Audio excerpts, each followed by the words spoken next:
তো কি অবস্থা সবার, কেমন আছেন? আমি ড্রামা সবুজ, আর আজকে আপনাদের সাথে একটি বিষয় নিয়ে আলোচনা করব দুইটি বিষয় নিয়ে। তো আজকের এই ভিডিওতে দুইটি পর্ব ভাগ করা হয়েছে। প্রথমে আলোচনা করব জওয়ান সিনেমা নাকি নকল এই বিষয় নিয়ে। তৃতীয় দিনের মতো চলছে শাহরুখ খানের উন্মাদনায়, একের পর এক সব রেকর্ড নিজের করে নিচ্ছে শাহরুখ খান। কিন্তু এরই মধ্যে নকলের অভিযোগ উঠেছে জওয়ান সিনেমার বিরুদ্ধে। তামিল সিনেমা থাইনাড়ু থেকে নাকি নকল করা হয়েছে জওয়ান সিনেমা।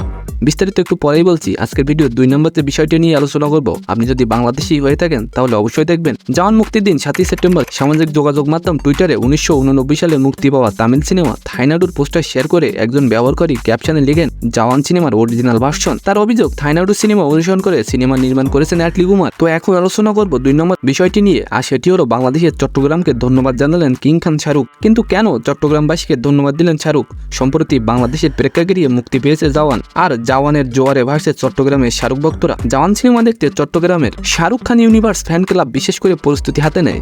শাহরুখের ছবি আঁকা টি শার্ট পরে দল বেঁধে সিনেমা হলে ভিড় করে। শাহরুখের ব্যানার নিয়েও তারা র্যালি বাইর করে, আর সেটা দেখে শাহরুখ খান টুইট করেন ধন্যবাদ চট্টগ্রামবাসী। তো আজকের ভিডিওটি কেমন লাগলো অবশ্যই কমেন্ট করবেন, আর আজকের ভিডিওটি যদি ভালো লেগে থাকে অবশ্যই একটি লাইক দিবেন, আর আমাদের চ্যানেলে নতুন হলে অবশ্যই চ্যানেলটিকে সাবস্ক্রাইব করে রাখবেন। ধন্যবাদ।